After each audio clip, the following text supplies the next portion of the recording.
We are not getting a divorce. We are not getting a divorce. We are not getting a divorce. Wait for it.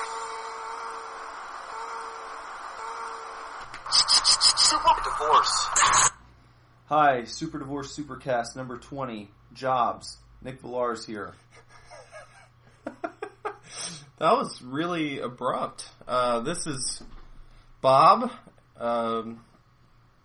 playing guitar and doing podcasts the time. This is Bender, and I have a job. Yeah, I have a job as well. Congratulations. Yeah. I have the hardest job in the world. It's being a stay-at-home parent. A parent! You have my dream job. It is a dream job. I want it so bad. It's not the hardest job in the world. Yeah. It's not. I want it. It's difficult at times. It's not necessarily easy.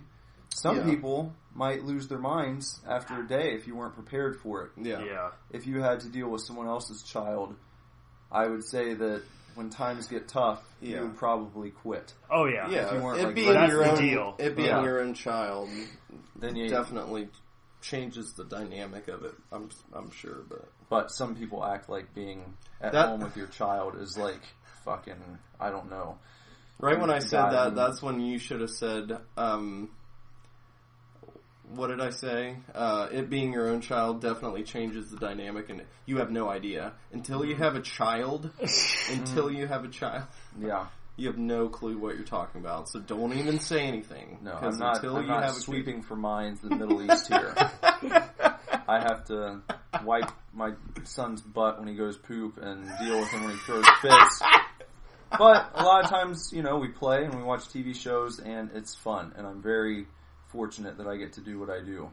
Yeah. And my wife and I have worked very hard to put ourselves into that position. So, if you're a parent out there and you play that card on social media or Facebook, Twitter, or whatever, acting like what you do is the hardest thing in the world. No. If you're Oprah and you say that shit and you don't even have kids, fuck off. No. It's worse than the ones who actually do have kids and say it. There's a lot of responsibility, yes. Of course. And it's on you to raise a good child and make sure you do a good job. But again, when people talk about hardest job in the world, stay-at-home parent is not the first thing that comes to mind for me. Yeah, I have trouble feeling bad for those people who are struggling because they have like 4 or 5 kids and they're all screaming. Yeah, and they're just like trying to wrangle them, and it's like, I'm sorry, I'm just worn out. I have all these kids, and it's like, you did it. I know how you did that. At that point, it's your own damn fault. The stork didn't come and drop 5 kids in your fucking lap. You know what I mean? Like, Unless you inherited children like from a relative who passed away. It's like a Lemony Snicket situation. Or maybe if you're trying to have one child and your wife ends up having 8. Oh yeah, that's on the first. That's on the first go. Yeah, that's bad. That's bad. Sucks for you. Yeah.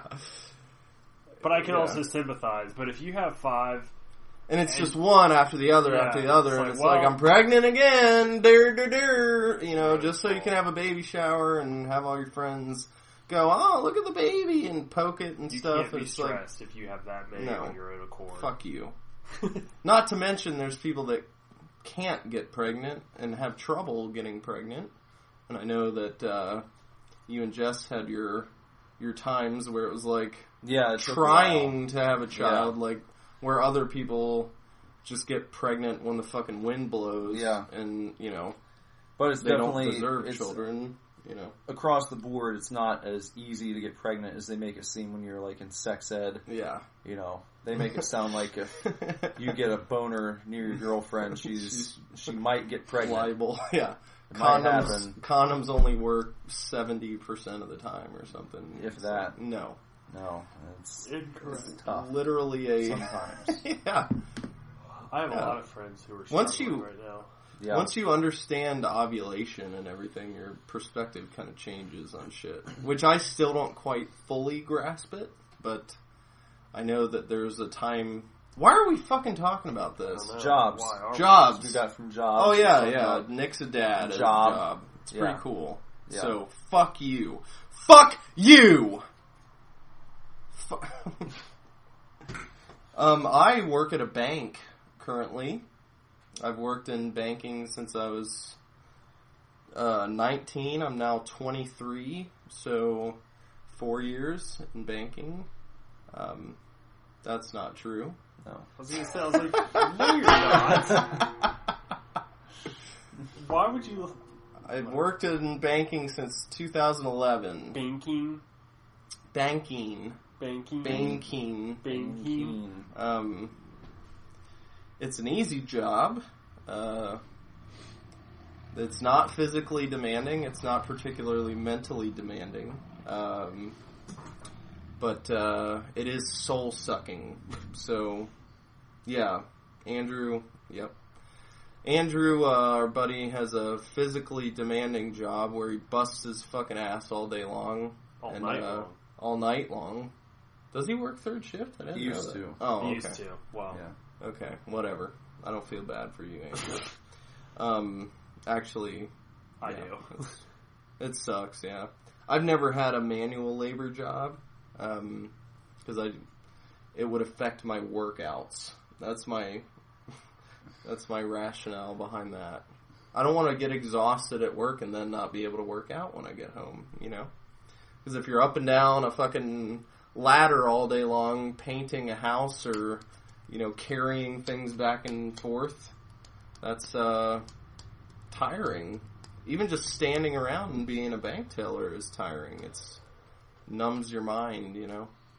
But I'm quite lucky. I get to go to the high school every day where my bank has a branch, and I hang out with high school kids and do nothing. So, Pedophile dream. Yeah. So, not a bad job. Until we start touring, and then I'll have to be like... I'll tell you guys about my job if Bob stops interrupting me. Okay, go ahead. I'm currently a cook.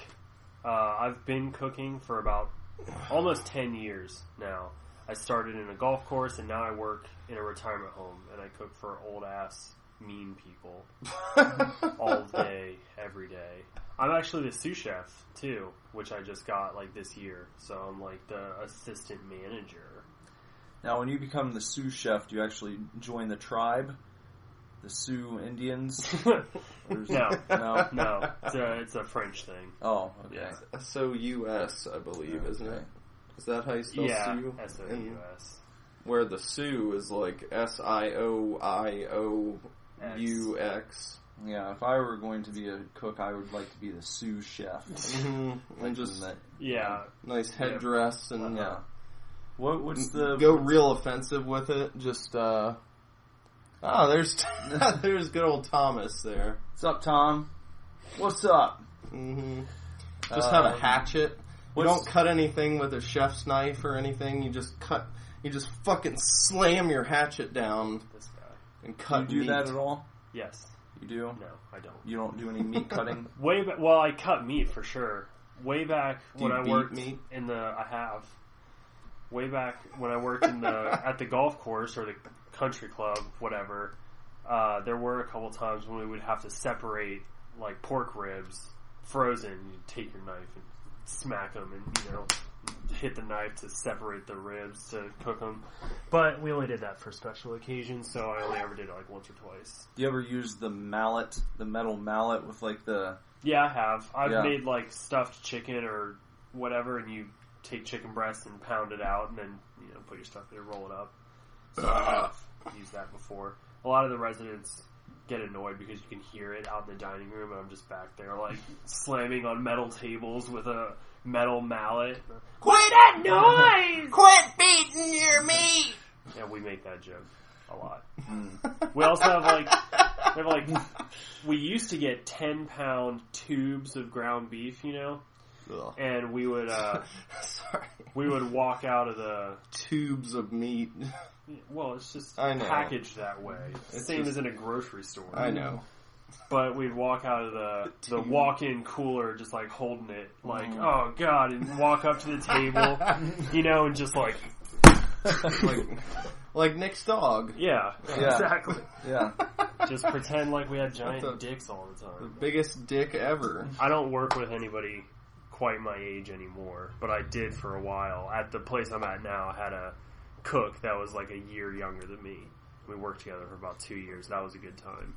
In an event where music doesn't work, do you ever think about going like the Anthony Bourdain route and being like a traveling the world chef, sampling different foods, working at fancy restaurants, being a rock star chef? That takes way more training than I think I'm ready to take on. Well, maybe right now, but let's say 10 years from now, you've still been going at it, and you're like, I'm going to take it to the next level. In my experience, and from what I can like surmise from people like that, like Bourdain and like Gordon Ramsay and all those very popular chefs, you don't like just like be in your mid-30s and like, I think I'm going to like take up cooking and earn a Michelin star. Like, well, you've been doing it for a long time though, so I could see But it's a whole different type of cooking. Like, I cook at like a 1-star hotel level.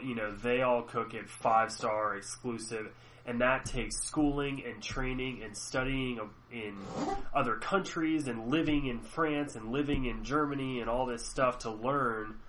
Appeal all these for that? Not really. No. And then you have to add charisma on top of that. I think you're charismatic. Definitely, yeah. You're charismatic enough to be a world famous chef. That's the tougher thing, is having the charisma.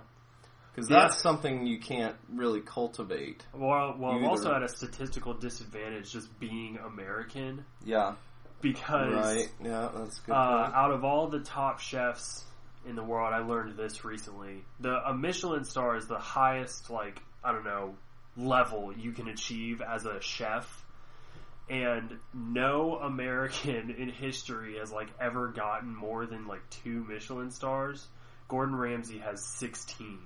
Jesus Christ. What do you have to do? I don't know. Is it like a secret society? It's like an Illuminati. It is. It's just like when you achieve things, or you whatever. But that's the highest honor you can achieve as a chef, and nobody from America ever gets it. And then you call people cunts. Pretty much. Guy Fieri. You ever think about maybe frosting your tips and going the Guy Fieri route? No, that guy can die.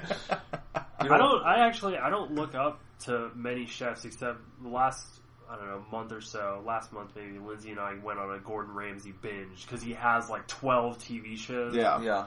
So we watched a lot of those, and it was cool. He's very inspiring. He's charismatic, he's interesting to watch, and he has the talent to back it up. Right. So. I mean, and he is, I've heard he's very nice in person, but it's my standard for doing something well would be if I ever did something and Gordon Ramsay was good job. That would be the ultimate, That's your Michelin star. That's my Michelin star. If Gordon Ramsay just was hey, you did a good job crossing the street, I'd break down in tears because he just hates everything. What if earning a Michelin star just entails cooking for the Michelin man? You cook a meal for him. Maybe that's and the if secret. He likes it, he gives you a little star. Maybe they run over your meal with a Michelin tire and see how it holds up. I don't know. I can't think about Michelin without thinking of the tires and the Michelin Man. It's the first thing that comes to mind. Yeah. The Michelin star. Maybe he's approval. He's so rotund because he's been eating all this food. That's what I'm thinking. He's probably. Michelin Man does not miss a fucking meal. Yeah. And he has a very discriminatory palate. Mm-hmm. He's got a taste for the gourmet. So, do you ever watch what's it called? Bizarre Foods. I have Andrew before. Zimmern. Yeah, some of that stuff I'd probably try. Yeah, cooking has definitely forced me to expand my palate. I didn't really eat cheese before I started cooking, and then it was like, well, my chef at the time that I worked for about 4 years, I think, he was very like, too bad, you have to eat it. You know, you have to try it, and you have to eat this and eat this. And there are a lot of things that I eat now that I didn't before. So I'm way more open to trying very bizarre things. Would you try the fried crickets or? Probably. Yeah. Yeah, I'd probably see the markets where people are just like scooping random bugs. It's in weird. Bag and I mean, I would give it a shot. Maybe I feel like I've had fried mealworms before. Have you? Yeah, I had escargot once. Yeah, what was that? It was a long time ago. I was only like 14, but I was in France, and they gave us escargot, and they basically just like serve them. At least at this particular restaurant, they serve them in like submerged in a little garlic butter with just like a toothpick sticking out of it. You know, it's like it's an appetizer. You know, I'm gonna throw up. It's tough. Like if you've ever had calamari, it's no, I've had squid. The same thing. Yeah. Yeah. Is that what calamari is? Squid? Yeah, it's fried squid. Okay. Tentacles. So if you've had calamari... It wasn't fried. Oh, what I had was squid salad. Actually, it was pretty good. You can get like I've seen it at Kroger now. You can get like baby octopus salad. There's just little mini octopus just friggin' in your salad. What about that? But that's my job. I enjoy cooking. Let's get into some the meat of the cast, which I think everybody's waiting for. This is jobs you've had and stories from those jobs and wacky occurrences at those jobs, maybe because people, you know, we got our current jobs out of the way, and we're musicians first and foremost, you know.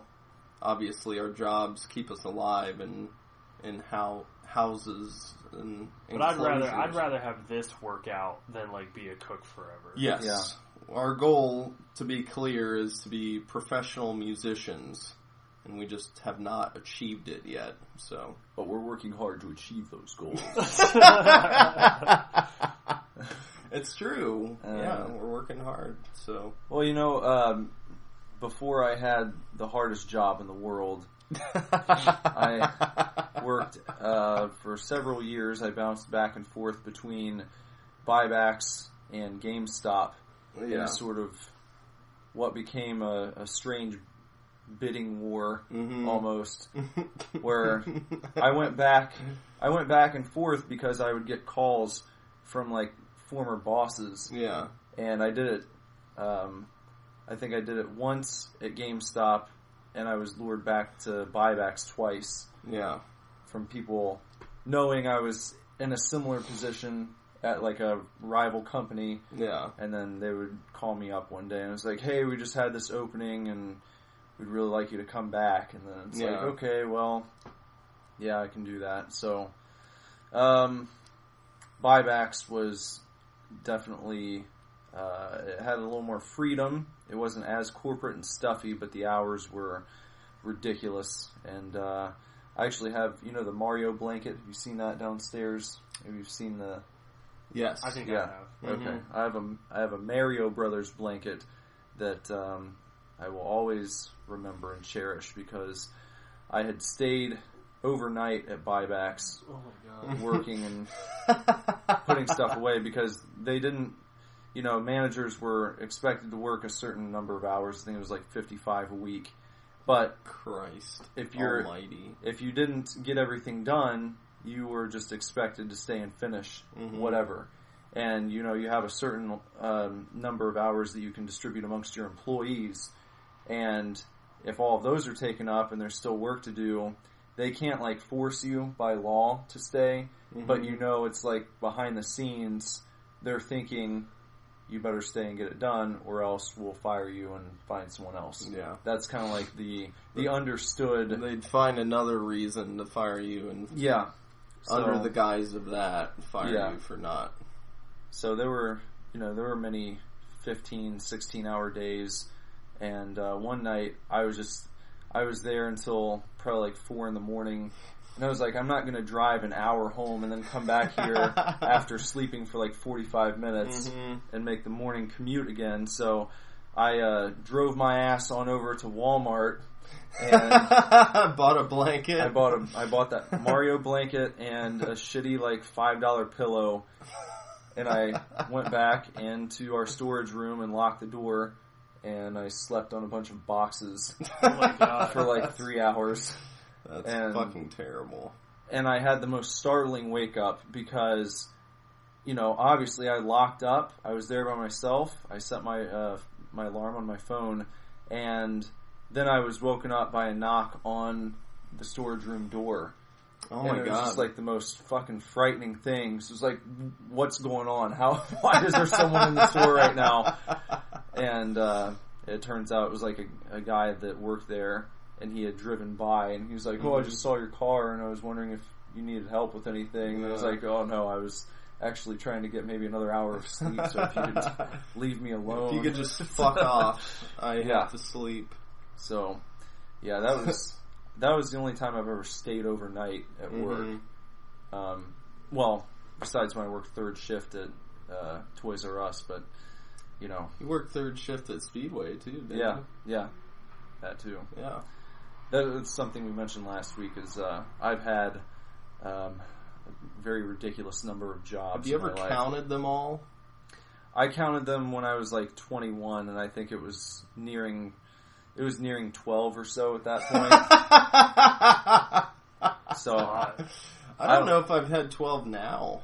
I definitely haven't. I've always I have the distinguishing characteristic of never having been fired from a job.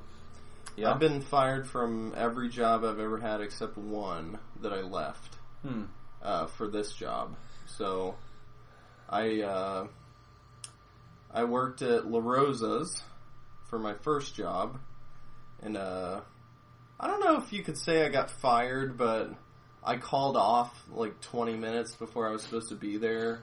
And I knew I was going to be in trouble, so I just never showed back up because I didn't care. I would call that abandoned. Yeah, not fired. So I abandoned that job. Yeah. Then I got a telemarketing job, which everybody can vomit in their mouths now, but it wasn't like one of those selling steak knives over the phone, like Workaholics things. It was like... I did sell knives, by the way.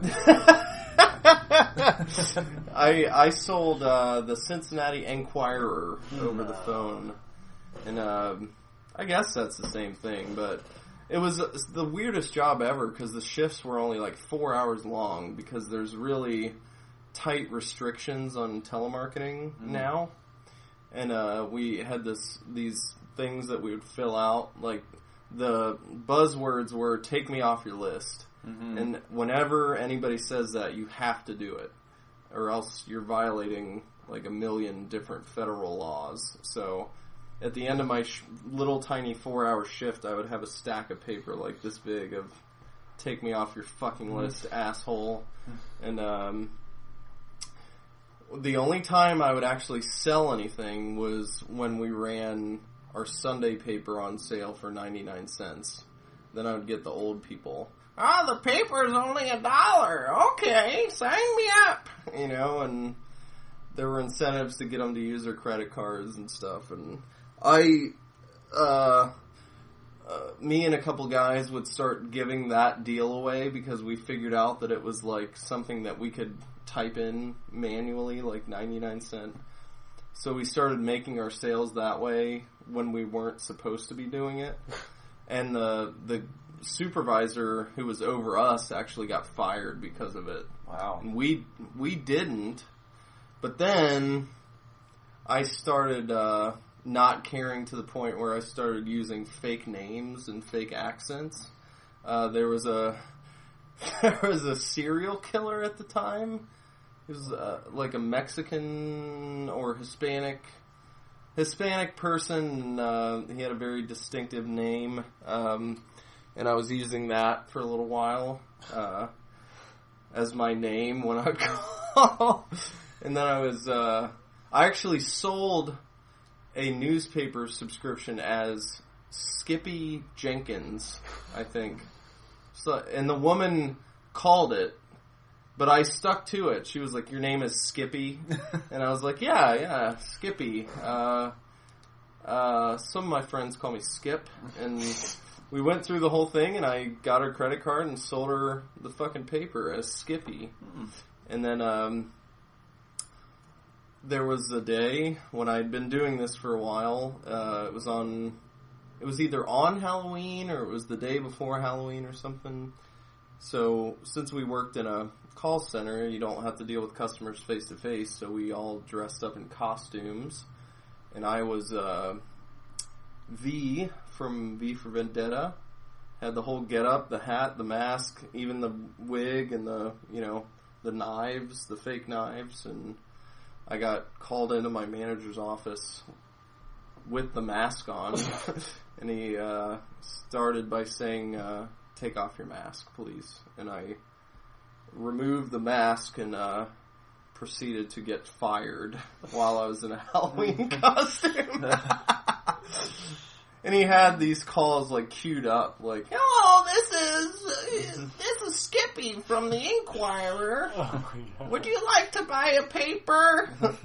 And he just, stopped that one and moved to the next one, and he played about 3 or 4 of them, just a few snippets, and he's like, "You're fired. You can't do this."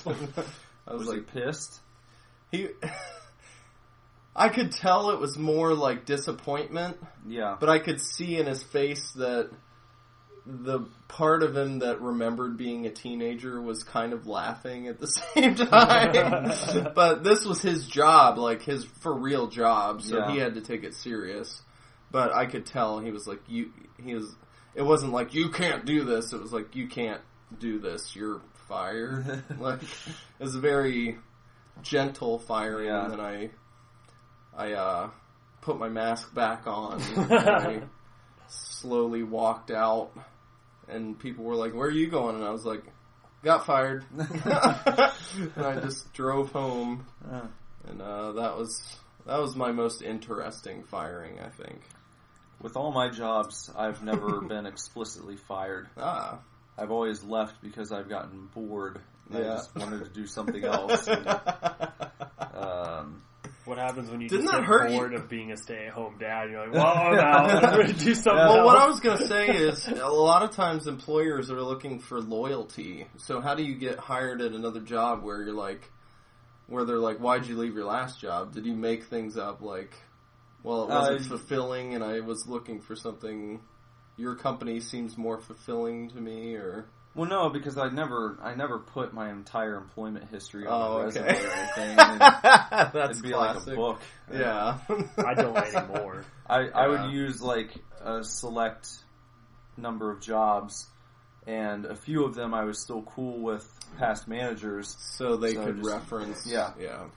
And, basically you can use any number of reasons. If you write personal reasons, they can't ask you. Yeah. Yeah. So, I mean, I've only ever had one job interview. Ever. Really? Yeah. I've, aside from having never been fired, I also, every job I've gotten, except for one, I've had somebody get me the job. Like, a friend has worked there, or my dad worked at one job that I had, or... That's usually the way to do it. My next door... My very first job was at a putt-putt golf course, and I was a go-kart, I ran the go-kart track or whatever, and I got that job because our next-door neighbors had bought the building, like, the year before. Because you had to be 16, and I think I applied when I was 15. And they were like, "Well, come back next summer, and we'll give you a job." And I did, and then they did, and I worked there for 3 years until the whole place shut down. And then from there, I went to Kroger, which was my only interview. Mm-hmm. And I quit Kroger. And Kroger sucks. Yeah, it does. It was the worst. I've interviewed at Kroger, and I got hired, and then I never showed up to my first day of work. So technically, well, actually, I totally forgot. In between putt-putt and Kroger, I worked at an auto repair shop washing cars, and I got that job because my dad was the service manager.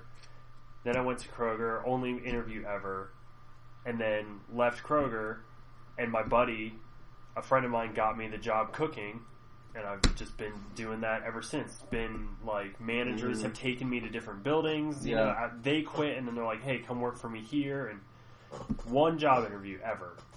I would say that I'm a job interview specialist. This is not tooting my own horn because I'm not. Once I get hired, they realize the terrible mistake they've made. But in the interview, there's this thing that I can turn on within my being where I can be charming and engaging and smart and sound like I give a shit. It only works on job interviews, though. Yes.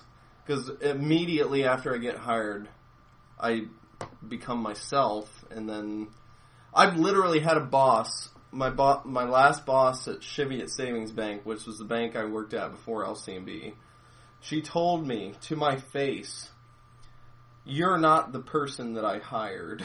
And it was true. It pissed me off, but it was true. And that's how I get jobs. Yeah. Slap on a nice tie and... A little deception. Yeah. Maybe in the moment I care because I need a job, and then once I get the job, I just kind of... I'm a musician. I have a job so that I can fucking do this with you guys. You know, I wouldn't be able to do this if I didn't work, you know. It's... jobs will never... Day jobs will never be a passion of mine.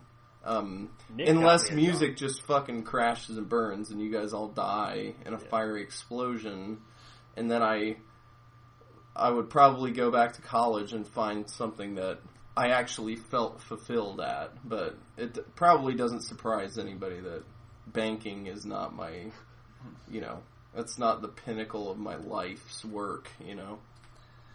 Much more proud of the things I do with the band, so, yeah. Nick got me a job once upon a time. Oh yeah, GameStop. Yeah. You didn't have to interview at GameStop. No, You just showed up and started Nick told working. the manager, he was like, "Hey, my friend needs a second job," and the guy was like, "Okay," and you and just then showed gave me up. a second job. Yeah, That's really how I've had most to- of them work. Yeah. I can't remember the last like real job. Well, I interviewed for GameStop, but before that, I think I was in a similar position where I would know someone. I mean, I got a job with Jeff Weiler through Jesse's dad. yeah, Worked there for a while being a lot technician. Mm-hmm. That was fun. yeah. I feel like even if you had a strong reference like that, like I remember Jess saying something about where her mom works, Yeah. and Well, that's It's government. right, but I don't know. I just feel like even though you have that strong... Because I've known people who worked the places that I've gone, but it's like, hey, why don't you come interview for a job here? It's not like they just fucking hand you the job. I went into GameStop prepared for an interview. Yeah. And Mike, the manager, at the time, just gave me, like, It the could be- papers to get set up. Or It could be the manager's choice sometimes, I would imagine. They have a little freedom with that, but when I was in a strict corporate environment, I remember I had 2 interviews for Cheviot. Mm-hmm. I had a one-on-one and then a group interview with like 3 different hiring people, and I interviewed for fucking Blockbuster Video one time. Yeah. This is how fucking old I am, I guess. We are. I used to want to work at Hollywood Video. I wanted to work at Blockbuster so fucking So bad. did I applied there, seriously, through every job I had for like the first 4 years of working, and I finally got an interview. And I went to it, and it was a group interview. It was in a really sterile, like, room with fucking white lights, and it was extremely weird. And, they hired me, but I forget, something happened. Like, maybe I got a different job or something, but I remember not working there either. They went out I of didn't business, work there. that's why. Yeah, well, that's what, we all know the ending to that. It's like, I almost got a job on the Titanic, you know? I didn't want to do interviews, really. So when I was going through applications, I would find people who I really thought I would hire on the spot. and then call them in. And the interview would basically be like me meeting with them, gauging whether or not it was going to work. And then after talking to them, I might just say, all right, well, come in on this day. I've had that. I've been hired on the spot in an interview. But it's tough to... That's like a mini interview, like a minterview. Yeah, I don't know. I feel like interview, you have this idea of like putting on a nice suit and you sit down across the desk. Yeah. And you're like... That's exactly being asked what it is. very formal questions, but... And then you have to make shit up. Yeah. I just never wanted to go through that. It was like... It's terrible. I don't feel like it's very telling of the person that you're going to be bringing on board, so to speak. Well... So you can make people be real with you for a second. Yes. You can get an idea of how they're going to be in the job, I think. Yeah. But I try to let a little bit of my personality come through, like the funny side, because I like to joke and stuff. I remember making a joke about wearing a pink tie in my Cheviot interview. I don't know what it was. That was stupid. But I'm not actually gay. I'm just wearing a pink tie. No, it wasn't. It wasn't a case of the not gays. It was just. It was like, oh, I'm the kind of guy who wears a pink tie to an interview. You know, hilarious. Like, yeah, funny to older people who are interviewing you who hate their wives and their lives. I've interviewed at H.H. Gregg with a Terry Crews type character, very jacked, bald, African American gentleman. But works at H.H. Gregg. He worked at H.H. Gregg to fuel his steroid addiction. I don't know, but you want this TV? Let me get that for you. He was very professional and he very articulate. The deal breaker was that you're going to be a salesman, but you're on commission, and you have to clean bathrooms. And I thought that was strange that they didn't have a cleaning service to do that. That they'd have their fucking sales floor people who are out there selling, like, $2,000 TVs. All right, it's your turn. Go back and scrub the shitter. And I was like, nah. Shitter. You had to clean the shitter? I've cleaned the shitter at probably almost every job that I've worked. I've never cleaned a toilet in my life at a job. Yep. It was a deal breaker for me. I didn't want to clean the shitter. Fucking entitled babies.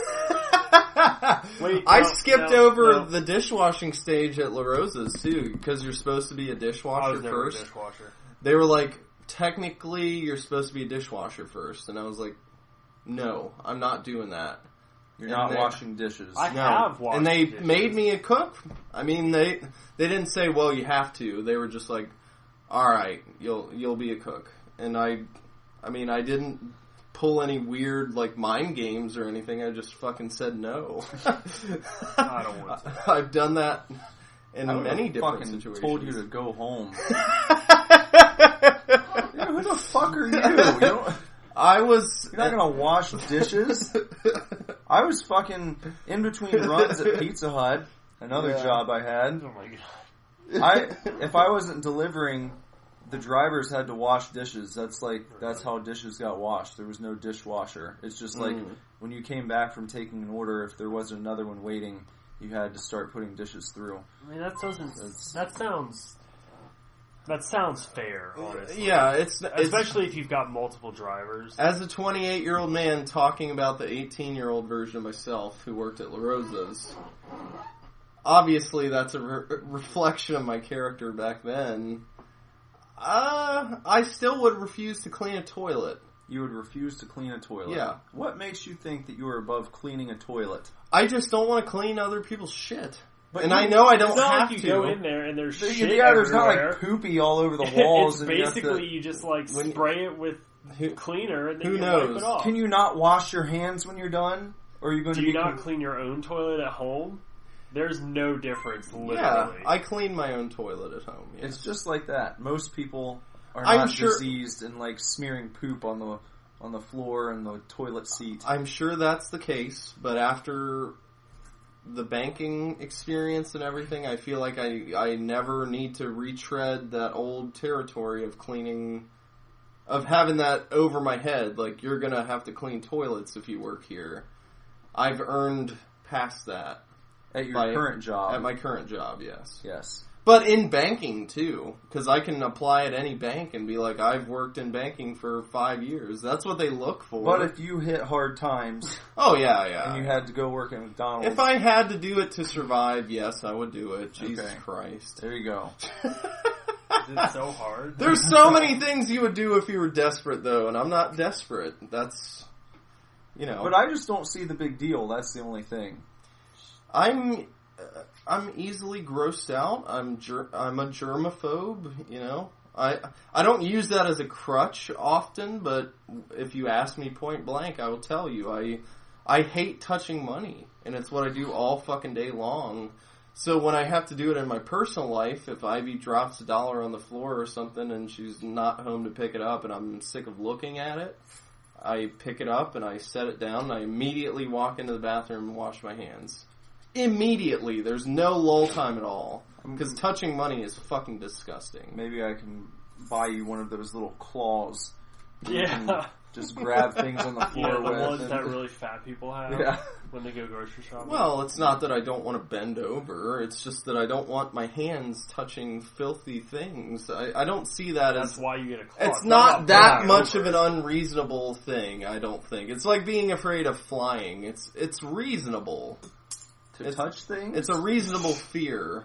Germs? To not want to touch toilets or fucking dirty places. No, I don't. I'm not rushing to plunge my hands into, like... Well, neither am I, but I feel like the knowledge that you can wash your hands afterwards. You don't plunge your hands into a toilet to clean it. They have instruments with which to clean. I know that. And gloves. Gloves. Well, if I was wearing gloves. Oh my god. Like you wouldn't be wearing gloves. I don't know. Who knows? Who knows what kind of working conditions exist out there, you know? I just feel like a salesperson at H.H. Gregg shouldn't be cleaning toilets. That's somebody else's job. Whose job? Who gets to mandate whose job it is? If they don't have a specified janitor... We have a cleaning service that comes and cleans our bank. You work at a bank. And not everyone... What's the difference? Not everyone has a cleaning service. We don't have a cleaning service. So you clean shitters? No, we have janitors. There you go. But they're not a service. They fucking work there. If the janitors just fucked off and they were like, we're not having janitors anymore, guys. You're going to clean the shitters and the puke. Yeah, but he works with spilled colostomy bags. I'm not going to clean the shitter because I work with the food. Spilled colostomy bag. He works at a very large institution where there's a lot to clean. Yeah. So it makes sense. I don't clean the shitter, but I clean the drains in the floor that all the food and nastiness goes down. Yeah, it would make sense that you have a janitor service, or not service, but you have janitors at your place of business. Housekeeping employees. I can't imagine why you would have a dedicated janitor at H.H. Gregg. A cleaning service to come in. No, some of those places are carpeted and they have... That's for the employees to do, in my opinion. Oh, man. We didn't have a cleaning service. This is sounding like... You vacuum... What is it? Vacuum, spray the windows, and clean the bathroom. That sounds like Donald Trump talking. You clean the bathroom, clean the shitter, and sell the things, and then... Yeah. And then do all this stuff and go home. You divide it up. Salesman. You divide it up. No, that's horse shit. Nah, I think your millennial is showing. Okay. I don't want to clean toilets. Sorry, guys. Anybody who's listening who's insulted by that, I'm sorry. I don't want to clean that. I'm sorry. I would do it if I had to, but I don't. So why would I? You've done a good job of getting a job where you don't have to clean the toilets. Yeah. So congratulations. That's right. You can have things that you won't do. Yeah, you can. I'm sure there's jobs that you guys wouldn't apply for if there was stuff that you didn't want to do. Yeah, I've had many of them. You don't want to have sex with old ladies, don't be a gigolo. Right. I don't want to clean toilets. That's fine. It's the same thing.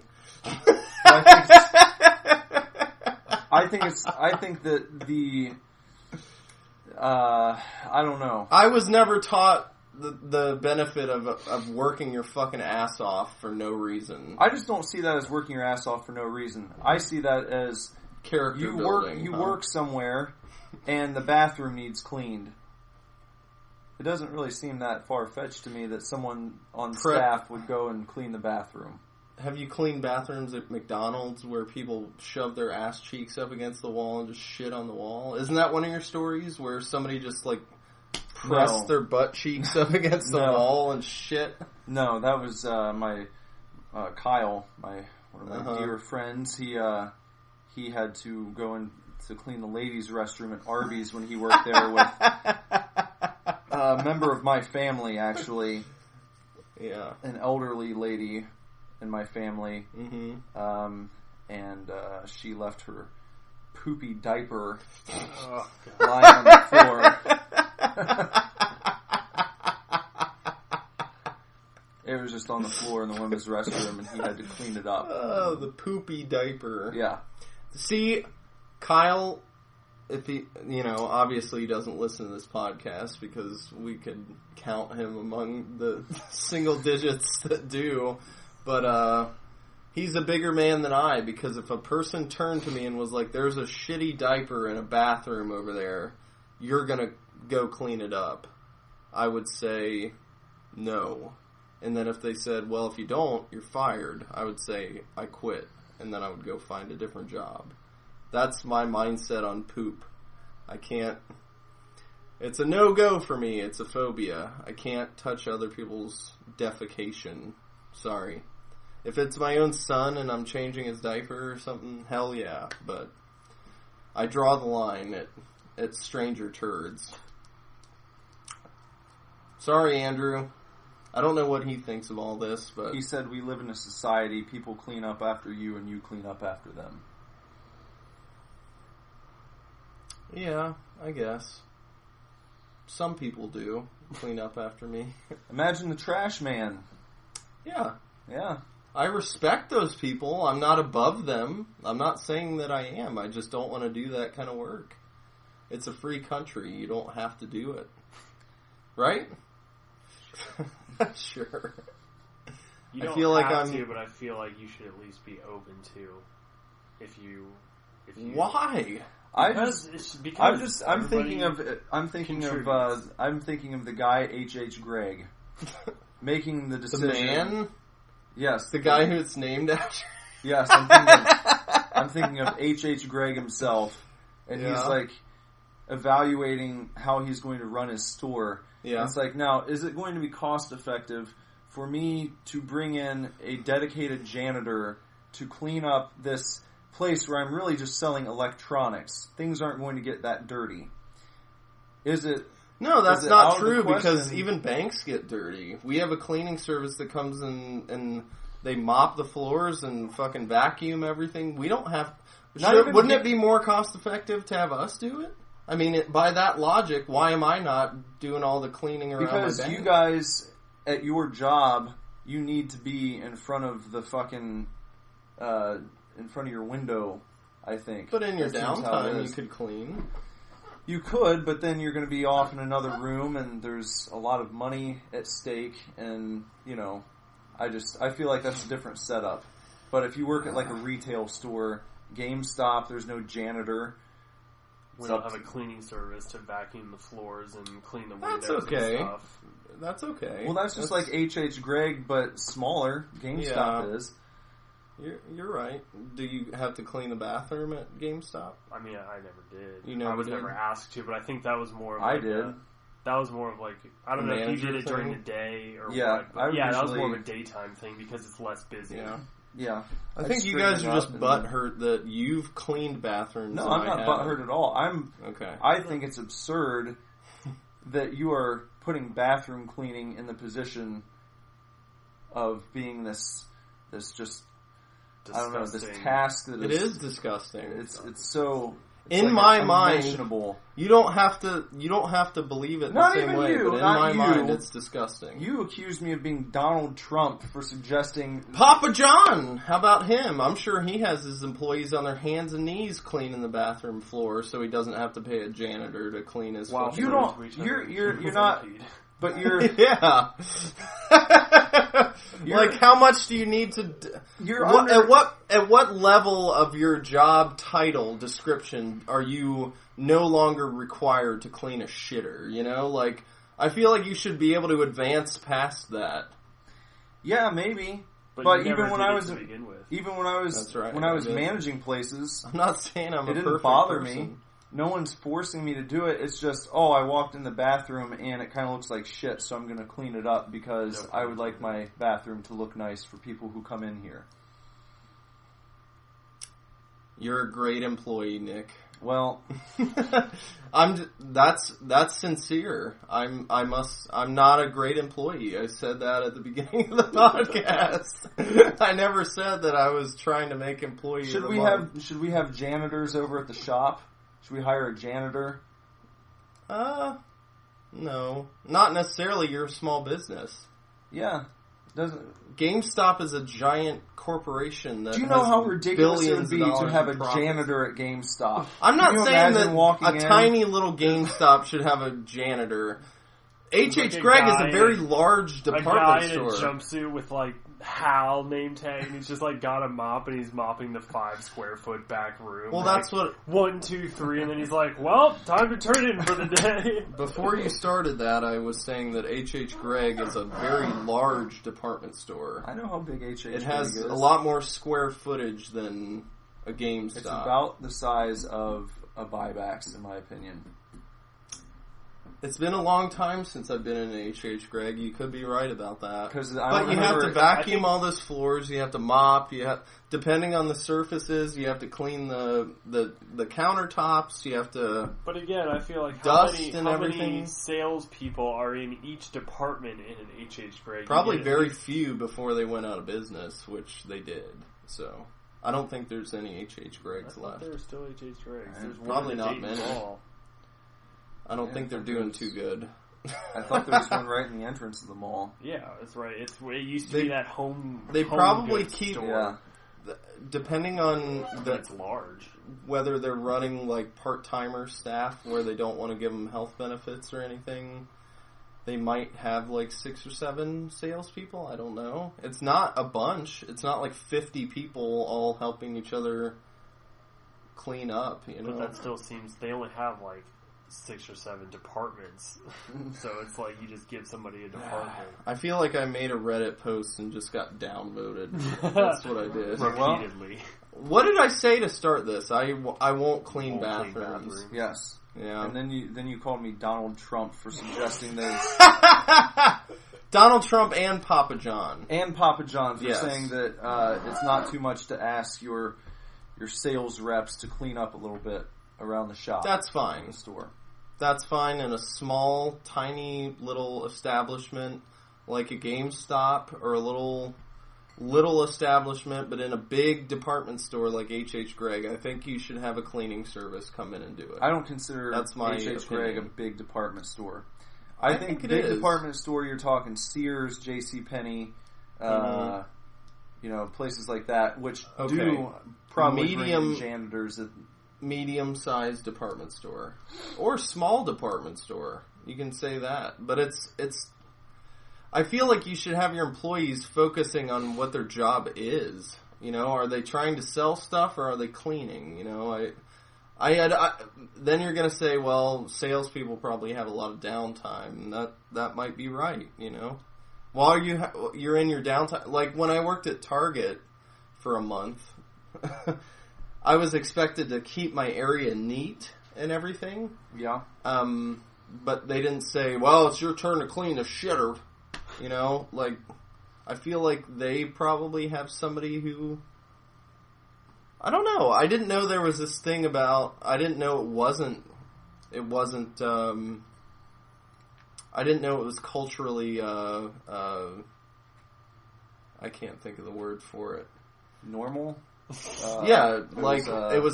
was a normal in your job description to clean bathrooms at every job you've ever had. I've never had a job that's even asked me to. Where like when I was just giving the scenario, if I was asked to clean shit up in a bathroom, I would say no. That's never happened to me, and I've never even been asked to clean a toilet at a job. It's never been part of my job. So, maybe I'm just not used to it. I've only worked in one fast food job. It was at La Rosa's. So, and we didn't, for some reason I just don't remember, I never cleaned the bathroom. I scrubbed the fucking floors, on my hands and knees for $5.35 an hour, Yeah. So I've done my fair share of shit, but I don't think I've ever made not actual shit. I don't think I've ever made less than $8 an hour. You're a little younger than me. The minimum wage went up while I was working at La Rosa's, and then the management made a big stink about it and cut everybody's hours because it was like the Papa John thing, where it's like, if we have to pay our employees $1 more, then we're going to go out of business. It's like, yeah. When I started McDonald's when I was 15, it had just gone from $4.75 to $5.15 an hour. Mm-hmm. So, yeah. And I remember making $8 an hour for the first time and feeling like really jazzed about it because it seemed like a lot of money. Yeah. And then you get that first paycheck and you're like, it's not that much more. Yeah. What I was Because the more you make, the more you get taxed. So, yeah, that's right. Any funny stories from the retirement home, Bender? My favorite story about the retirement home doesn't really involve me. It doesn't involve me. I wasn't there, but I was told about it. A lot of these old people get into so many shenanigans, and I think I've told you guys this story before, but we have a portion of our building that's closed off, and that's where we have people with Alzheimer's and dementia because they're prone to like escaping and all that kind of stuff. So they have an area where they're taken care of properly, Well, there was this one guy, and one day he was just shuffling down the hallway in his sweatpants and his white V-neck, good old person garb. Mm-hmm.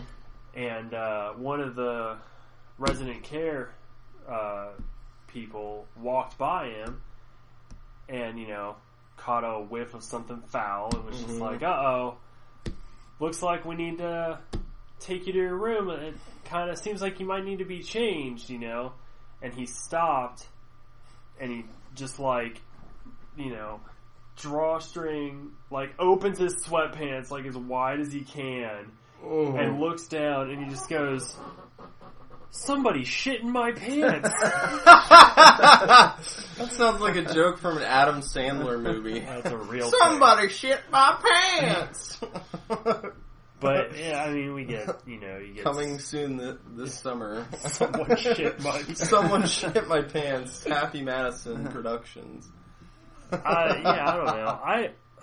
I'm a fairly I'm fairly professional at work, so I don't really get into too many shenanigans. Yeah. I especially very lately once I became the manager. Now I'm very friendly with everybody, but as much as I like my job, it also pisses me off a lot. So I'm very kind of quiet and stoic at work. Yeah. But I'm like that a lot too at my job. The people I work with half the time think I just hate everyone. Yeah, because I just I've had people go to to the chef and complain or at least say something about me. They're like, I don't think he likes us very much, or I don't think he likes me very much, or whatever.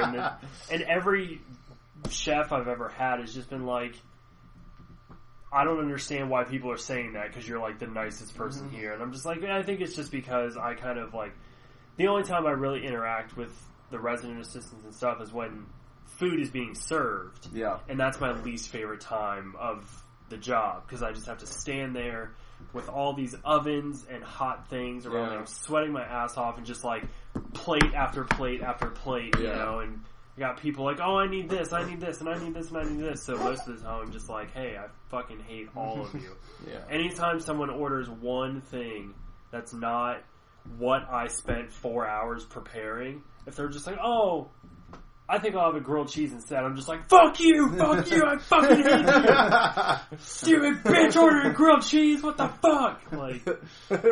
That's my general reaction. Grilled cheese is good though. Yeah. I can't fault them for one of those delicious classics. I think one of the weirdest things I've ever had happen, it wasn't at a job that I ended up working for, but it was an interview. It was going to be selling vacuum cleaners. It was a product called the Rainbow. Okay. I don't know if you've heard of this, Mm-mm. because I haven't since then. Nope. And no idea. maybe the whole thing was a racket. I don't know, but it was like there was an ad in the paper, and it was like now hiring, and it just had like a time, and an address, and I just went to it. Was it out of necessity or curiosity or? I just wanted a new job. I think I was working somewhere shitty, and it was like, I'm looking again. So sell vacuum cleaners door to door. But it didn't say that it was going to be vacuum cleaner sales. It was just like now hiring. Oh, okay. Time, address. Yeah. Okay. Could Well, have just been somebody waiting there to kill you. yeah, it could have been. So I went to this place and Or make you clean a bathroom. it was at like a little conference center, and we walked in, and there were a bunch of other people there, so it was kind of like a seminar. Oh, yeah. And The classic group interview. Yeah. Yeah.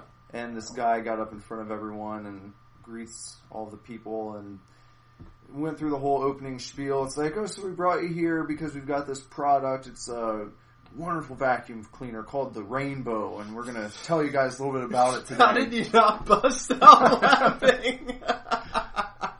So the guy did this whole demo, and it was like maybe an hour and a half of sitting there and watching them go through, taking this thing apart and showing you all the pieces and demoing it out and showing you what it does. And, and then, the catch, of course, with these types of things, I learned very quickly, is if you ever see anything like that, an ad where it's like, now hiring, show up here at this time. Yeah. It's going to be a seminar. Yes. And they're going to make you buy something at the end of it to get you started. Yes. That's how it works. That's how those people make money. Yep. And it's like the whole pyramid scheme thing where it's like, now they sell you something, and then you have to find somebody dumber than you to buy the thing that you bought. Well, you have to buy your demo unit so you can go around and start showing people like door to door, that kind of thing. So that's what they try to do at the end, is get people to buy their demo units, and of course a lot of people are signing up for it, and I was like, no. Yeah. And a lot of people take that and run with it, though. Yeah, well, it's a scam if you're not good at selling things. Yeah, exactly. Being a salesman is a special skill, you know. So before they dismissed everyone, the guy got up there and he like started doing this cheerleading thing where he got the audience to participate, and I didn't do it myself, but I was looking around like, what the fuck's happening? And he like got really into it, like he's cutting a promo. Yeah. And he's like, what are we gonna sell? Rainbows! What are we gonna sell? Rainbows! What are we gonna sell? Oh, and my fucking God. There was a whole back and forth chant. And then like cheering and clapping and he got people into it. Yeah. Wow. And I left and obviously never contacted them again. It's like witnessing the formation of a cult right in front of your very eyes. That's exactly what was just going through my head, is how they recruit people for a cult. But you get people pumped up, and they're going to make a lot of money. You show them all the figures, and it's like, oh, if you sell these and these and this, and you like imagine you could make this much. Yeah. If you do this well. Yeah. Chances are you won't. Yeah. Chances are this is going to be sitting in your basement next year. Collecting fucking dust. Yeah. I did do the kind of door-to-door thing where I invested in that initial meeting one time, and that's when I sold knives. I sold Cutco knives. Oh, I thought you were going to say you sold them over the phone, but you sold them door-to-door. Yeah. Wow. Well, it was based off a referral service. So you would start with your family, and then at the end you'd be like, oh, do you have 5 names I can contact? And then you do that. Oh, God, Nick. And I actually made a little bit of money doing that because the knives were so good. Oh. And a lot of people say they're awesome, they just hate the way that you have to get them. That's right. Because, they're just... Sometimes some of that stuff, though, is like top of the line. It's just like... Yeah. You have to buy into a pyramid scheme to get the products, but like the products are, it's not like, some of those things, it's not like they're just selling you just absolute crap. It's like but the best rarely, stuff. It's good for companies that can do that because they don't have to worry about opening stores or anything of that nature. It's just they've got a warehouse and they've got overhead down, boots on the ground, and they get upfront money for from those people. And then they probably get a cut of what you sell or something. So, and I ended up when I stopped doing that, I sold all the knives on eBay and made a shitload of money too, like my personal set. Gotcha. I would have kept them if I had envisioned myself, I was like 20 at the time, so I wasn't imagining like my family and having a nice kitchen. You just wanted some money. Yeah. Some scratch. But they are really good, so if you're in the market for some knives, Cutco. Look up Cutco because they're very good, and if you purchase them, they have a lifetime guarantee, and you can send them back as many times and they'll resharpen them for you. Yeah. And that's quality product. Ought to give me some Cutco knives. Yeah. If I ever commit suicide via knife wound, I'll use a Cutco knife. Yeah. Just to make it as quick and nice and clean, painless. slice. Yeah. Send them back, get them sharpened first, and then make sure. I would just blow my brains out. Oh. But if I was going to kill myself with a knife, if that's all I could do, if for some reason I couldn't fire a gun, but I could stab myself. I just read about a man who went into some store and stabbed himself to death recently.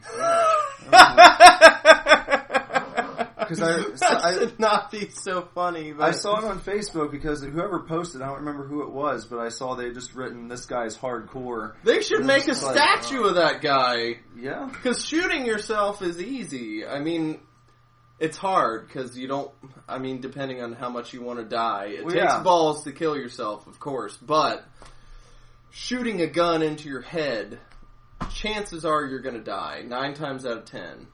But to take a knife and just fucking stab yourself. It wasn't once either. He didn't run himself through. He just slash your villain himself. That guy's awesome. Awesome guy. Thumbs up for me. Superdivorce does not support suicide. That is you don't. I don't. I support suicide when there's no other way, like physician-assisted suicide, where you're dying. Well, that's quite different. That is quite different. Yeah. In Target. That is far different. But think about this. Think about libertarianism. Yeah. Shouldn't you be able to take your own life if you want to? Well, you can. Yeah. You can. There's no should you be able to. Well, I'm not saying people it's can't illegal. do it. Yeah, but I think that's the dumbest shit. You're saying you're against suicide, but if you want to kill yourself, you should be allowed to. It doesn't even matter if it's illegal because I'm not for or against it. I'm not saying that it makes sense. Yeah. To have suicide be illegal. That's going to stop people. They revive you and throw you in jail. Do you think anyone's ever stopped because they remembered it was illegal to do? I was going to kill myself earlier today, but then I remembered it was illegal. Yeah. And there's stopped. the specter of eternal damnation, but they're worried about the state government putting them behind bars. Yeah. What were you saying, Bender? We are against. Of course, I'm against suicide. Yeah, I'm not get some help first, but I'm not saying you can't do it or shouldn't be allowed to. I'm just saying, please don't. Yeah, please don't do that. But we don't support that decision. I heard there's a Bill Burr bit about a guy who knew he was dying and he was in a ton of pain, inoperable, whatever cancer, and he took a helicopter tour. And in the middle of the helicopter ride, it just so happened it was the pilot's first flight, and the guy opened the door without saying anything and just jumped out to his death. I think that's a dick move. Really? Yeah. Well, yeah. Because you're affecting other people. Yeah. You're affecting the guy driving the chopper. Yeah. And if there are other people taking the tour, You just fucked their shit up, didn't you? For life. How are they gonna? Yeah, not to mention the tour they paid for. They're not gonna be able to enjoy the rest of it. Guy just jumps out. Yeah, you gotta admit it's kind of a it's dick, but it's somewhat like you're taking the control back from your illness and going, no, I'm not going out like that. It's like quitting your job knowing you're going to get fired eventually, so you're just like, nope, I quit. I feel like if you like, really wanted to do that, just drive to the Grand Canyon and jump in. Yeah, because then you're by yourself. Yeah. You know, you can go to a Or spot just ride your car off the Grand Canyon. Then you don't even have to get out and Thelma jump. and Louise yeah, you style. Thelma and Louise that shit. Or like the fastball song, The Way. Remember that song? I don't know. Where were they going without ever knowing the way? Oh, You can yes. see the road down. Yeah. You don't know that song? I do. No. Okay. I'd have to hear it. I don't know. Maybe I'd recognize it if I heard it. Won't make it home, but they really don't care. Wandering the highway, happier than today. If you're gonna kill yourself, Superdivorce says don't involve others. Yeah. What do you think about the garage method where you just turn on your ignition and That's sensitive subject. Let's not talk about it. Okay. Because that's a common. Let's not That's why I brought it talk about it. Well, in general, I feel like if you're gonna do it anyway, you shouldn't if you've got people around you who are going to discover what you've done. Or people who depend on you and love you and are going to be distraught by your death. Personally, I'm against it. Yeah. Pretty much in every case. Unless it is like the sort of death with dignity type of thing where you've got a terminal illness and then you have time to like address your family and friends and be like, okay, I'm going out this way. Yeah. We're going to do this. It's going to be... Like Hunter S. Thompson, where they... Not like Hunter S. Thompson. I'm just kidding. Just blew his head off with a shotgun. It was like families downstairs. I was thinking of his funeral plans. I don't know if you've ever read his funeral plans. But he wanted himself to be placed inside a giant fist and jettisoned into the sky or something and exploded. Yeah. Like it would explode into fireworks. Did you ever hear about Johnny Depp when he was living with Hunter S. Thompson? I've not. I want to because I know he did that in preparation for the role. Yeah, he said he was sleeping in his basement, and every night he would roll himself a cigarette, and there was a barrel next to his bed, and he would use his barrel to roll cigarettes every night, and he never asked like what was in it until he had moved out, and finally he asked Hunter S. Thompson. He was like, "What was in that keg downstairs?" And he was like, "Gunpowder." I was rolling cigarettes and like lighting them next to a keg of gunpowder. Johnny Depp, escaping with his life. Yeah. Congratulations, Johnny. You made it out. To star in Pirates of the Caribbean movies. Yeah. There's a new one coming, isn't there? They've talked about it for a while, I think. But I think it's too little too late. Are you going to see the new Alice movie? Through the Looking Glass? I mean, maybe eventually. I didn't particularly enjoy the other one. No? Not particularly. It looked like a CGI shitfest to me. No, it's not. Like, I mean, it is all CGI, yeah, but it's not like a shit show. Or anything. I was on marijuana when I watched that movie. Well, that probably improves. That would improve your viewing. I remember being very enthralled. Yeah. Maybe if I was high when I watched Batman v Superman. I mean, just imagine. Maybe. Imagine a smoother, prettier version of the original film. I mean, I've never seen either one, so I don't know what the big deal about the original one is, because I know the book is a big deal. Well, but I didn't.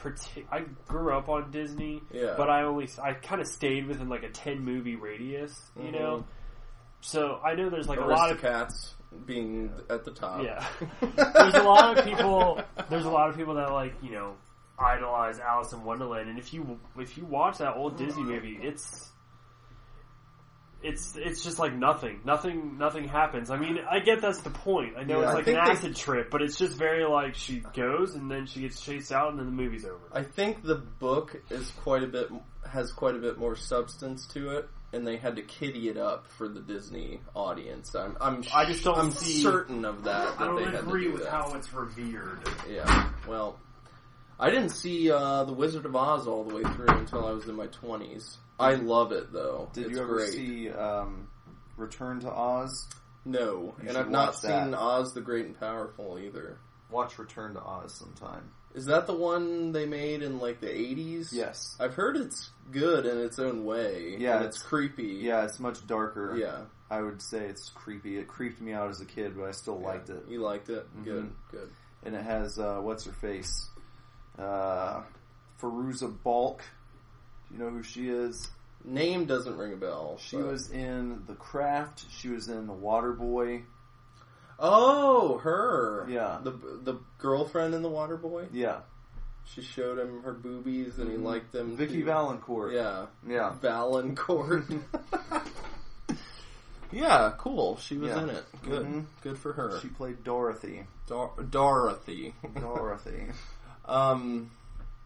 Have you ever been injured at a job? I was interested about that. That popped into my head because I have been. Yeah, I actually I was taking the garbage out at GameStop maybe a few months before I left last time, and so fairly recently. Yeah, within the past 2 years, I guess. Mm-hmm. And what happened? I was like throwing the trash in, and when I was bringing my hand out of the dumpster, somehow it got scraped by some rusty metal. Oh, Nick! Fuck, dude. So did you get a tetanus shot? Yeah, I was like, immediately, I looked and it was like bleeding, and then I looked at the metal and it was like rusty. I was like, well, and I just it was like on my way out. And you just went straight to urgent care. I went right over to the little clinic at Kroger. Okay. There like wasn't even a hesitation. Yeah. I knew I hadn't had a tetanus shot in like 10 years. And I was like, alright. I just drove over there. I just did this and I need a tetanus shot now. So. Yeah. I've done that before as well. It wasn't a job, but I was doing something where I was like moving wood from one place to another, and I just put a rusty nail right through the center of my palm, about halfway through my hand. And I, immediately after it came out, probably 30 minutes went by and my hand had become an immobile claw. Mm. And I was like, gotta probably take care of that. Yeah. And I was in urgent care, and I remember the woman like scrubbing the wound, and it was one of the most painful things of all time. I think I had tetanus. Like, it was like if I would have left it untreated, I would have died. Because your hand doesn't often lock into a claw. Yeah. But that happened to me. But at La Rosa's I did. I burned myself with scalding water. And it was a dopey move. It was my fault. It's one of those things where it's something you always do, but this one time, I think it was it was like a warming tray with the water in it, and usually we turn those off like 20 minutes before we close so that by the time it was time to close, we could just dump them out and not give a shit.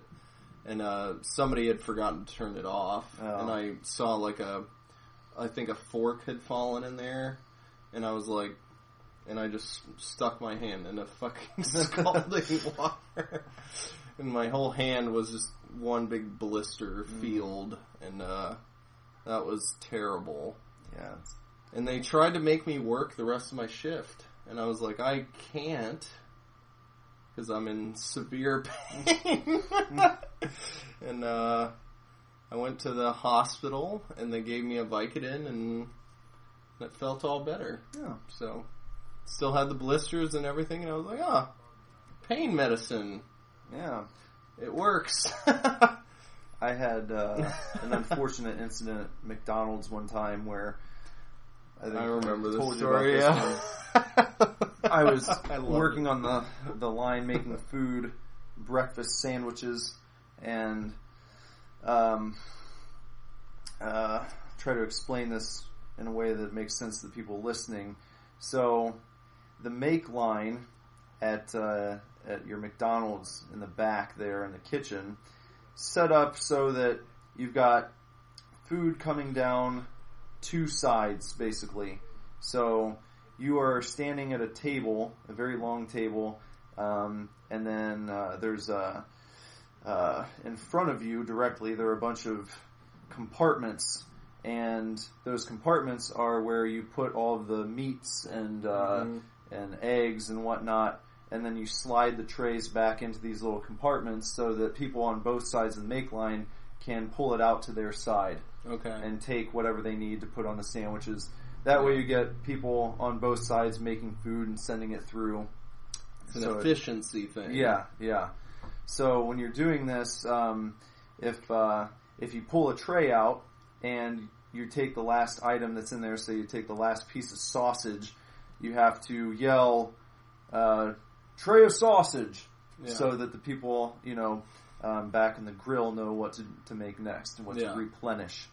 So, I believe this was maybe a nugget tray. Okay. Because the nugget trays have this metal lining inside of them that you would not want to be hit with. Yeah. And so, when you take a tray and it's empty, you throw it underneath the make line into this little bucket that's down there, and then the people washing dishes come and collect those. And wash them. Yeah.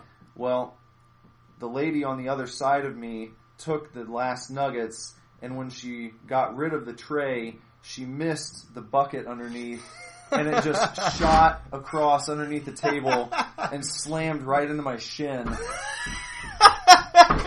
So it's just like a 10-pound metal tray right to the shin. And you hurl these things underneath there pretty fast, you know, because you're moving quickly, especially in a rush. Yeah. And she just fucking threw it, and it just nailed me. God. Just imagine just like a nice thin strip of metal, just meeting the bone of your shin. And the thinner it is, the more compacted the impact is. So the less surface area that's hitting you, the more it's concentrated into the area that makes contact. Yeah. By the laws of physics.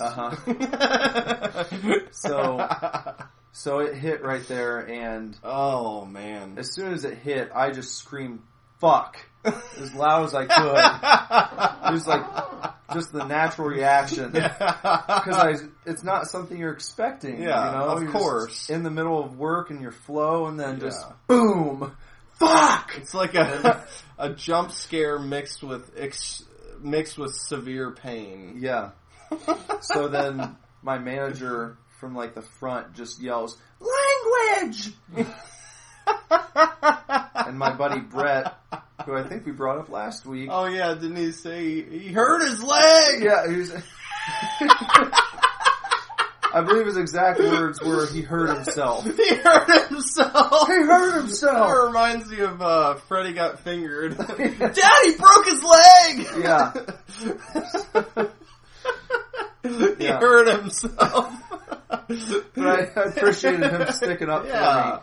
Because he was letting them know that I wasn't just like pissed off.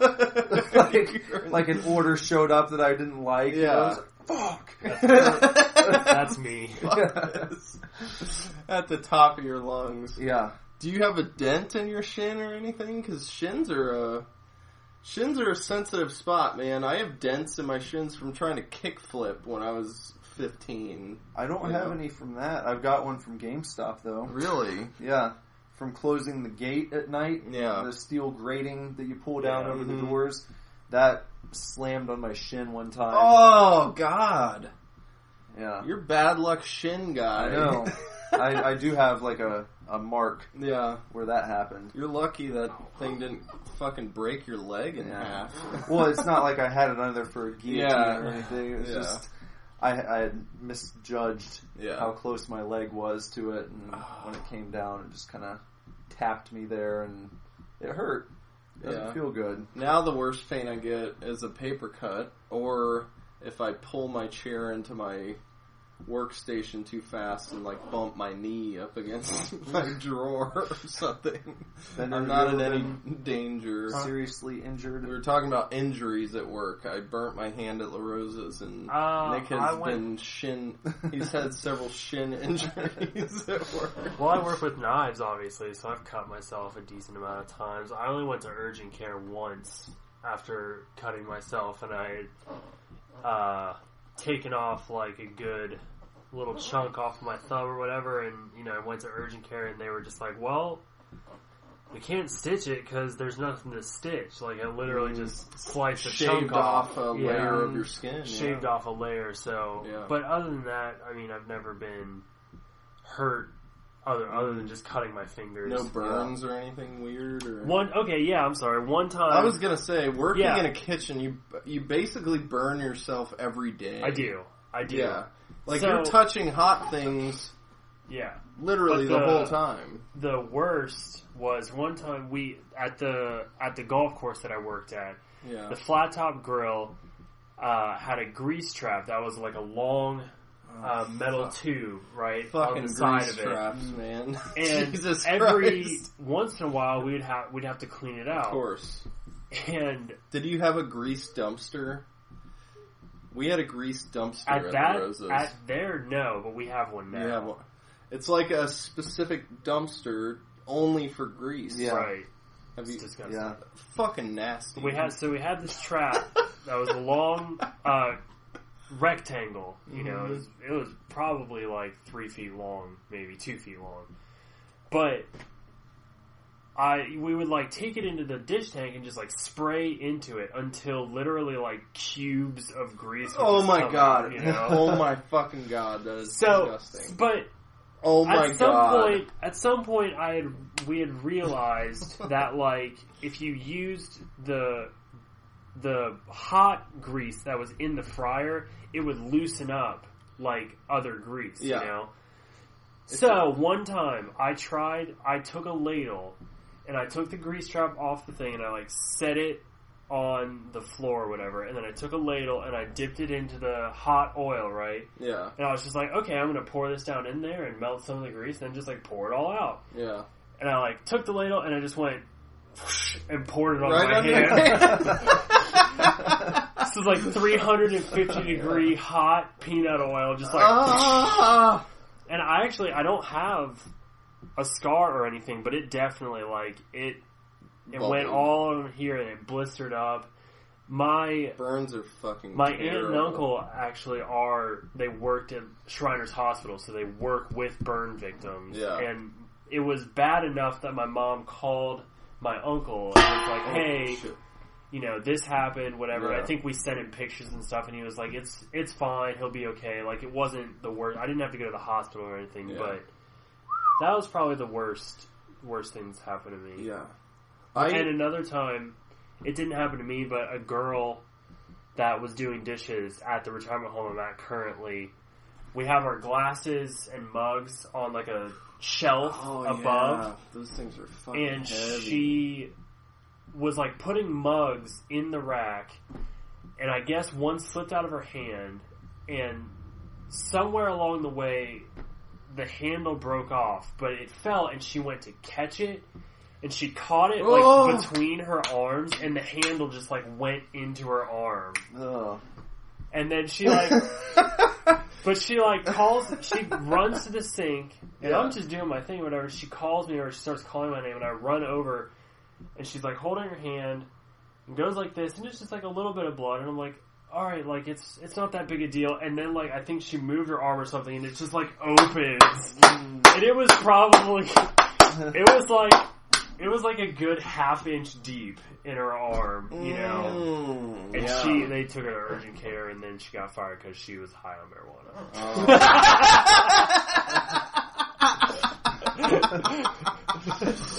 Moral of the story, don't be high when you get injured at work. Well, I don't know if she was high at work, but she failed her drug test. There you go. That's what they tried to do to my poor cousin. He was working on a press of some kind in a factory, and his sleeve got caught, and it pulled his whole arm in and fucking smashed his hand in a hydraulic press. and his hand is now, I mean, he barely can use it. It's Really? like 50% function. It's like a claw, basically. And they immediately, because he's had some problems in the past, they wanted to drug test him on site. And I believe they did that, and he passed it, but then they tried to pull a bunch of different shenanigans to where they wouldn't have to pay him workman's comp and everything, and I think he's still in a legal thing with them, which I probably shouldn't talk much about, but I don't know anything about it. Yeah. I just know that when you get hurt at work, the company wants to try their best to not help you. Yeah. They want to dig up dirt about you and make it seem like it's your fault. Like, he's a junkie and he smashed his hand, it's his fault, you know? It's like, no, he was working in a dangerous factory where a lot of people get hurt all the time. I'm sure Andrew has seen many gruesome injuries at his job. It happens, and you have to pay those people. Unless they're high on drugs, and then you don't have to pay them. I'm about to sign off here, but Okay. So are we. okay, all right. Almost Well, done. never mind. But this is the worst thing that I've heard in a workplace. My sister's boyfriend works at AK Steel. Okay. Yes. Okay, two of the worst things. Jesus. One time there was once a guy at AK Steel that was standing too close to like the molten steel being poured or whatever, and according to Nick, a wave of molten steel just like splashed up and just covered this guy. Woo, baby! And just like instantly, you just, like fucking does your melted hand him. just go away? I mean, yeah. No, his whole body. It covered his whole It covered body. his whole body. He like And died. just melted like, him. Yeah. According to Nick, Sorry. there are like footprints on the floor. Oh, that is terrifying. And then another time, it happens, but I guess they have like train cars or whatever, and then they go to latch the train cars together, and they come together like this, right? Well, it's happened where a guy was like monitoring the trains coming together, and somehow was standing in between the locks when they close shut. So it crushes your whole inside, and I guess he was alive, but there was absolutely no way for them to separate the cars and keep him alive. Yeah. So they had to call his family and be like, hey, you have to come say your goodbyes. And then they literally, to get his body out, they literally just had to rip him in half. Jesus Christ. Fucking talk about workplace injuries. You don't want to get ripped in half at work. Those are the two most gruesome stories I've ever heard, and I don't think Nick was working there, but they are. That is stuff that has happened at AK Steel in Middletown. I would rather clean toilets than be covered in molten steel and melted. I think most people would agree with that. Fucked up. All I've ever done is cut my fingers. Yeah, I've been burned, and Nick's had a couple shin incidents, but I think we've made it out okay. Yeah. So far. Maybe Lazarus will trip you down the stairs one day. Detriments of stay-at-home dads. Yeah. If your son's Damien, then you're in trouble, but yeah, I think we did a good job. Hopefully you guys enjoyed our stories. There's many, many more. We could do probably 10 podcasts about jobs, especially with Nick and this group. Yeah, but I'm sad I didn't get to some of my managers.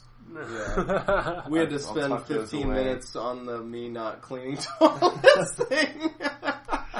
Now everybody who listens to this is just gonna hate me. Yeah, and everybody that listens to this does hate you. Yeah, Andrew already does. He thinks I'm a soft ass bitch. SAWFT. Yeah, it's true. It's true. Well, what are we going to talk about next week? Anybody? Any topics? Andrew, any suggestions? Yeah. Any suggestions for a topic? Anyone? I liked how we got our topic for last week. Yeah. Maybe we can do something like that on the pre-show next week. Yeah. And televise it, periscope it. Or do you want to pick one right now? Well, I'd like to get back to doing some daily videos. Okay. Just to let people know what we're doing ahead of time. But I don't know. See, the only thing that comes into my mind is like the things that I'm interested in now. Like TV shows or YouTube over the years. Its role in your life. To me, YouTube is something I use a lot of times more than like Netflix or Hulu, because I'll watch like little podcasts on there, and I'm obsessed with these guys. It's the group, the collective is called Red Letter Media, and they do a show called Half in the Bag, where they review movies in a humorous way, and it's really funny. And I've been watching a lot of that. Not much of a YouTuber. I use it, but I'm not very. Yeah. What if we did a movie? Another movie. We haven't done one. We could. We just did Monster Squad. What's something else that maybe I haven't seen? I feel bad since Dale's I thought we were going to do a Weekend at Bernie's cast. We haven't done that yet. That's right. We could just do Weekend at Bernie's. That way we can watch Weekend at Bernie's together. Yeah. I would love to watch Weekend at Bernie's with you and Dale, because I know he hasn't seen it either. Yeah, Dale hasn't seen it. And to me and Nick, it's a classic. Yeah. One of the best 80s movies, for sure. The Weekend at Supercast. That's cool with me. Yeah. Weekend at Bernie's next week. Okay. Tune in. Oh. And, writer 00 just joined, and we're getting ready to sign off. Sorry, man. Come back next week. Hey, we like you. Did he say no? No, he said yo. Yo. Not no. What's up, man? No, you can't sign off. Yeah. No. We're almost done here, but we are. Tune in next week for another exciting episode of the Superdivorce Supercast. Bye. Weekend at Bernie's edition. Bye. See you guys. Bye. Superdivorce.